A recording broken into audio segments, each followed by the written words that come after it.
On a vu précédemment que tous les acides ne se comportaient pas de la même façon dans l'eau, qu'il existait des acides forts et les acides faibles.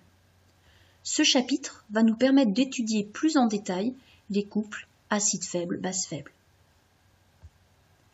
Lorsqu'on introduit des molécules d'acide dans l'eau, plus précisément des molécules d'acide faible, eh bien ces molécules ne réagissent que de façon partielle avec l'eau, pour donner des ions A- et H3O+.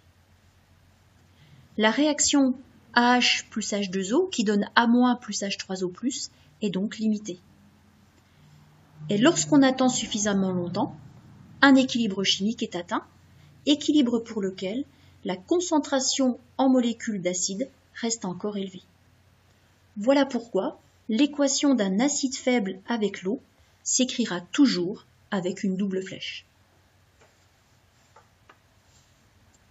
À l'équilibre, le rapport entre les concentrations des produits, c'est-à-dire A- et H3O+, et la concentration en molécules d'acide est constant et correspond à une grandeur appelée constante d'acidité, Ka.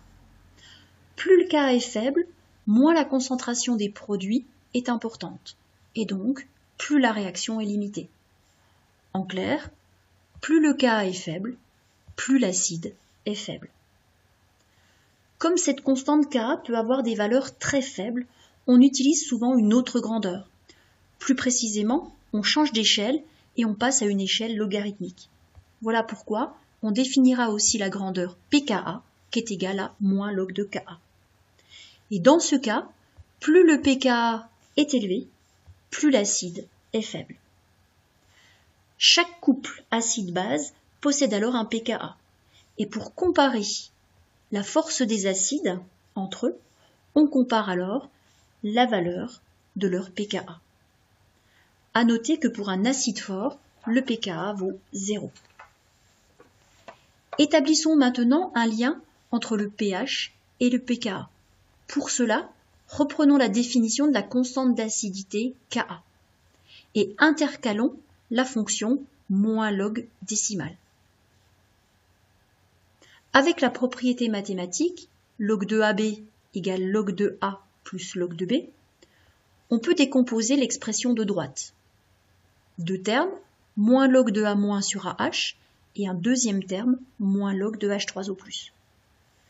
On peut alors retrouver pKa, qui est égal à moins log de Ka, et le pH, qui est égal à moins log de H3O+.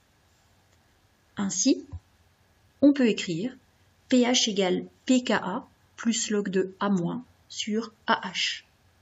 De manière générale, pH égale pKa plus log de la concentration de la base sur la concentration de l'acide conjugué du couple. Grâce à cette expression, on peut définir le diagramme de prédominance. Il permet d'illustrer quelle forme acide ou basique du couple prédomine suivant le pH de la solution. Pour cela, sur un axe en abscisse, matérialisant le pH, on place la valeur du pKa du couple acide-base.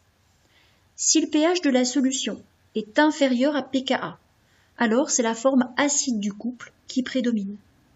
Si le pH est supérieur au pKa, c'est la forme basique. Un indicateur coloré est tout simplement un couple acide-base. Prenons le cas du bleu de promotimol qu'on nomme encore BBT. Son pKa est proche de 7.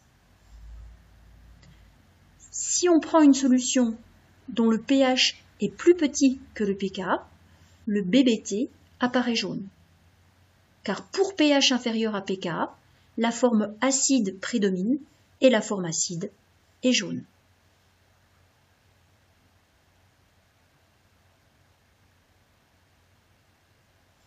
Maintenant, pour une solution dont le pH est supérieur à pKa, la forme basique prédomine et la forme basique est bleue.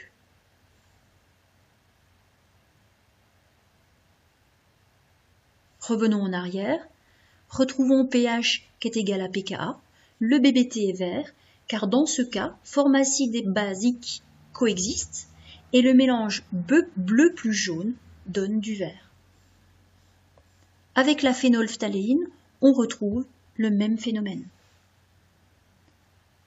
La forme acide qui prédomine pour pH plus petit que pKa est incolore.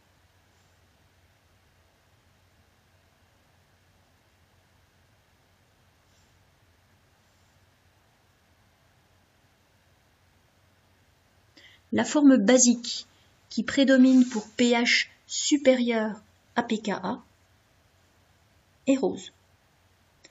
Un indicateur coloré est donc un couple acide-base dont les deux formes acide et base n'ont pas la même couleur. Et la zone de virage correspond tout simplement au domaine où le pH est égal au pKa.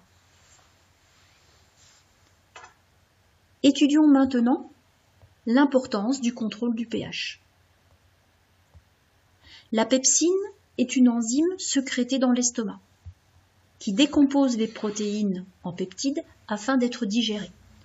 Pour que l'enzyme puisse jouer son rôle correctement, il faut qu'elle puisse se fixer au niveau de son substrat.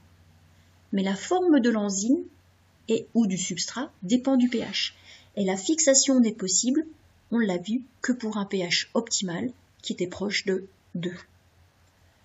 De même, la trypsine, c'est une enzyme synthétisée par le pancréas. Elle ne peut se fixer sur son substrat que pour un pH optimal aussi. La valeur est différente de la précédente. Ici, le pH optimal est proche de 8. Les organismes vivants contiennent donc des liquides biologiques dont le pH doit toujours être maintenu constant, quelles que soient les contraintes ou efforts soumis à l'organisme. Ceci est possible grâce à des systèmes dits tampons. D'un point de vue chimique, une solution tampon est donc caractérisée par la propriété suivante. Pour une telle solution, le pH varie peu par addition d'acide, addition de base ou dilution modérée. Une telle solution est donc forcément constituée d'un mélange en proportion voisine d'un acide faible et de sa base conjuguée. Le pH contrôlé est alors proche du pKa du couple.